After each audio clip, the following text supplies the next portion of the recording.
I think about myself in a high regard, of course, so it's not my decision. What is happening to Shedeur Sanders is crazy, and listen, man, the Brown sabotage has been successful. I'm gonna let y'all hear T Rizzo's take on it because we got some other people switching tunes. I'm also gonna let y'all hear my boy Skip Bayless because they the only people that's acting like they got sense when it comes to Shedeur Sanders. So listen to T Rizzo real quick, and big salute to him because he's the only one not changing his tune. We gonna get into what those guys at First Take did, and that is terrible, Stephen A. That is terrible, Ryan Clark. Y'all know way better than that. But we gonna get into T Rizzo because big salute to him. Played with the threes. Anyone with half a brain could see 4 of the 5 guys got waived yesterday.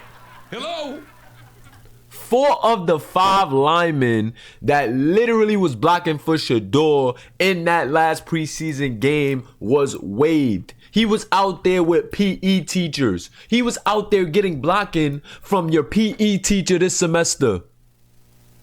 Are you serious?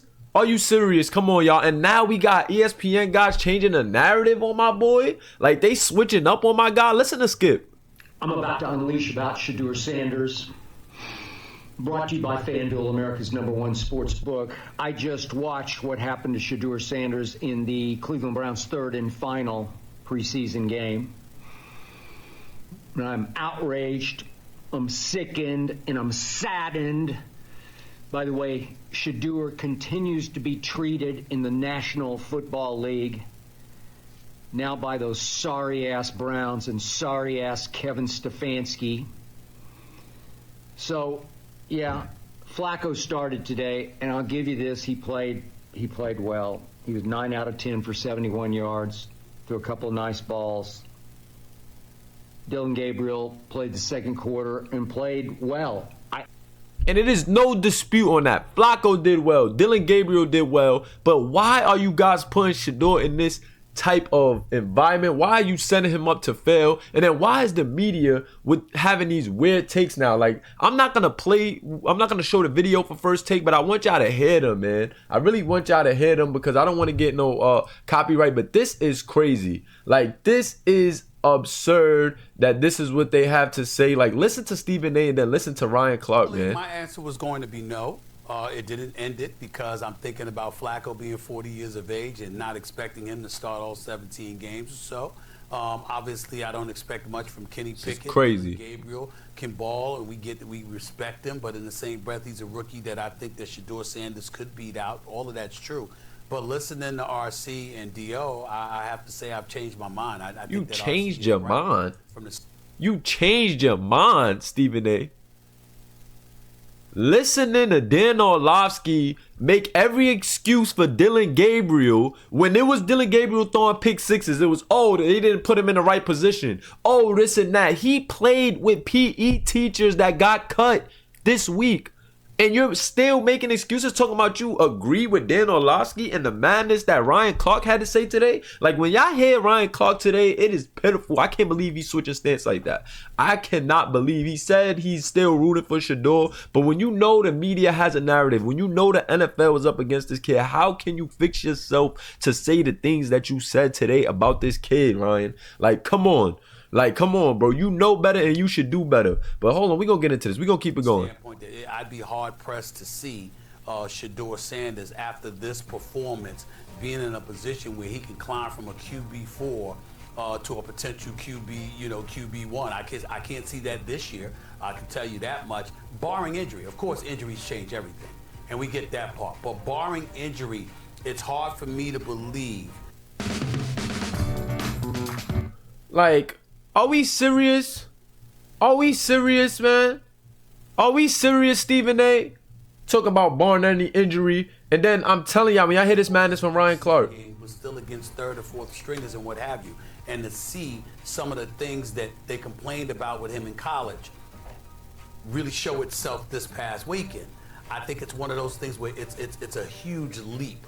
But why did it show itself? Why, Stephen A? Why did it show itself, Stephen A? Like, come on, bro. Come on, bro. What you doing right now, I don't like what you're doing right now. Because why did the things that they complained about in college show itself? And we know Colorado didn't have the best line. And it's like, this is why I said the sabotage is working. Because now people that was even in support of him are trying to find an excuse to be on the other side due to the Browns continuing to sabotage and not put him in the right position. Had the Browns just put him in position, let him and Dillon Gabriel split with the twos and the ones like they should have to see what they really can do, we would not even be talking about this right now. And that's the sad part about this whole narrative. It's like when you put somebody in a bad situation and then they do bad, now you have ammo being loaded up by all the haters to say, okay, look, he held the ball. Why did he hold the ball? He had the guys that got cut blocking for him. Stephen A, what do you want him to do? The kid still went 3 for 6. Guys were dropping passes. Yes, he took a lot of sacks, but he was in trouble the whole time. Like, bro, now we acting like we blind, Stephen A. Now I can't believe First Take came on and did this today. I cannot believe that they did this today. And y'all gotta let me know how y'all feeling about this, because this is absurd, bro. This is sick. We expect Stefanski and them to go from a Flacco, a Pickett, a Dillon Gabriel to a Shedeur Sanders, and for Shedeur to leapfrog over all of that in one season. I find that very, very difficult to believe. Getting to a QB2, I think it's going to be incredibly hard right now, barring injury. Real that's quick, why I've changed my mind. Dan, before you jump in, if you could just repeat what you said in the first hour, if we have a new audience joining us, because I thought it was really strong. Yeah, I don't think Shedeur Sanders ever starts a game for the Cleveland Browns. I don't believe he starts a game this year, obviously barring injury, which is the conversation. And they are opening the door for a continued sabotage of this kid Shedeur. I hope you guys are seeing what's happening. I hope you guys are paying attention. They are opening the door for the Cleveland Browns to continue doing what they've already started to do. This is how it starts. Now you have the supporters just conceding to this bull, and that's just gonna give them leeway to be like, you see, now we're gonna continue to do this. Like, barring injury, this kid should definitely be QB2. And when Joe Flacco starts Joe Flaccoing because he's 40 years old and there's no way that he's gonna change your franchise anyway, now you're stuck because you done hindered the development, took the confidence away from a kid who is oozing superstar talent. And this is crazy. Ryan Clark and Stephen A, I thought better of you guys. You guys were holding it down for a while, but it's sad. You and I had, and if he doesn't get an opportunity to start a game this year because of injury and show something different than he was able to show this preseason, I don't believe they view him as a franchise builder, a franchise starter. And I'm gonna admit something on TV that you probably shouldn't. I'm rooting for Shedeur Sanders. I wanted to turn the film on and be able to come on First Take, be on Get Up, and be on NFL Live and pound the table that he has been done wrong. Pound the table that he deserves to be the weak. And you should have kept this take. You should have kept this take because he has been done wrong.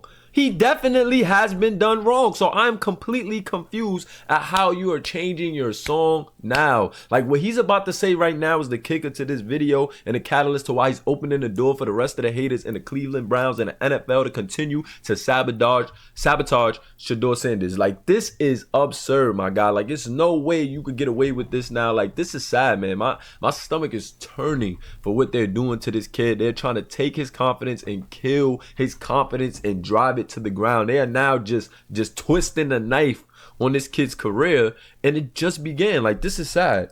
Week 1 starter. He deserves to be the 2 on the depth chart. But if you watch the film, if you compare it to what we did see from Dillon Gabriel, that's just not the case. And I'm with everyone. I'm with Kurt Warner. I do wish I would have gotten to see Shedeur Sanders in the 2-minute drill, not because I needed to see him execute so he could play well, but I wanted to see him rebound from an outing that didn't go the way that he would have liked it to go. I know that he's... Yo, this is crazy, man. That is really sick, Ryan. Like, Ryan, that's sick, my boy. That is sick. When you watch the film and you really see that he was playing with PE teachers for an offensive line that wound up getting cut. When you see how Dillon Gabriel just threw a pick six. He did not throw a pick six. He didn't lose a fumble.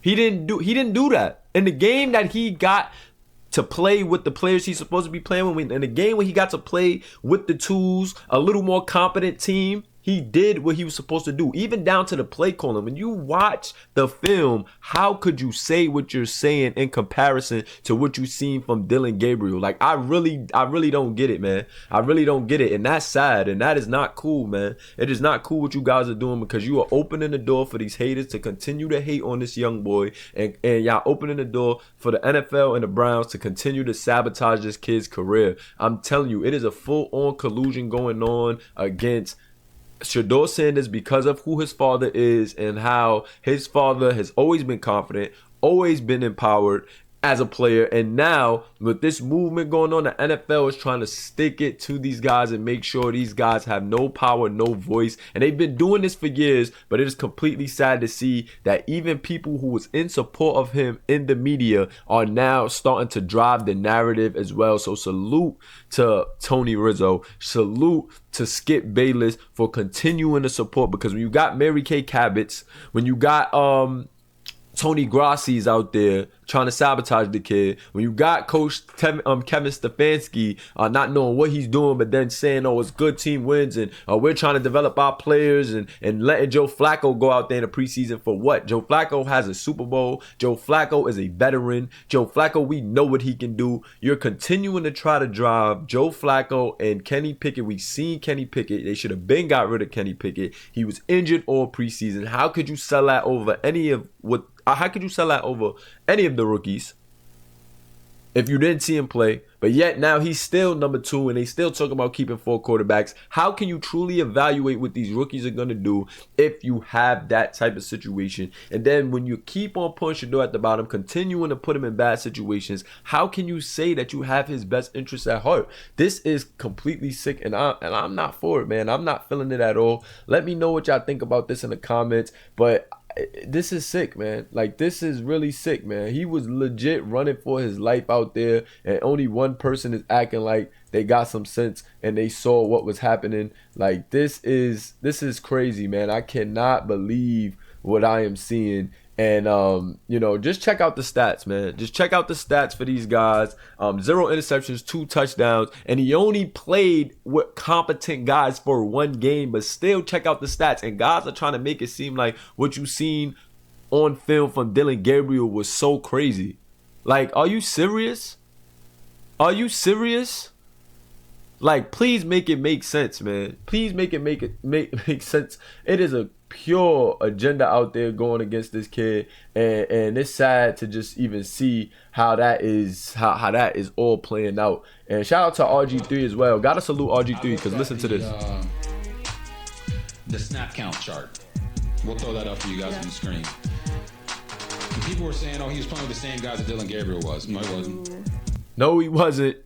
No, he wasn't. So guys with that narrative, cut it out. It is a clear agenda against this family. For me, we're not going to get into this part too much, but y'all know what's up.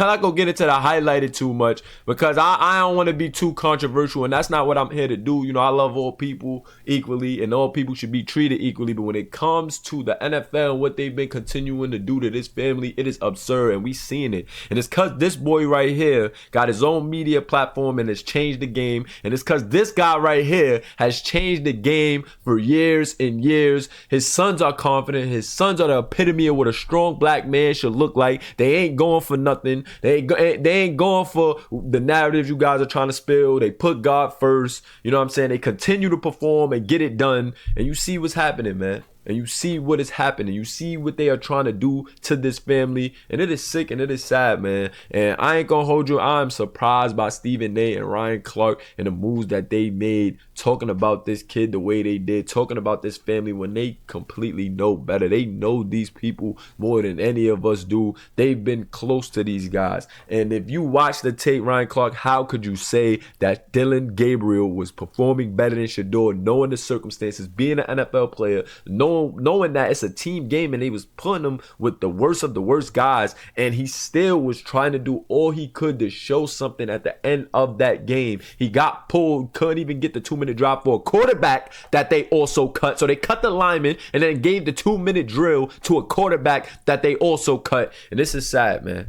This is sad. This is just sad to see it happening. But let me know what y'all think in the comments, man. Hit that like button and subscribe because we will continue to cover this. We will be covering a lot of other things as well. But for right now, man, it is no doubt in my mind that the NFL is colluding against this family, colluding against Shedeur Sanders, and we ain't standing for it, man. So it's your boy Cheek, and welcome to the Mulaverse.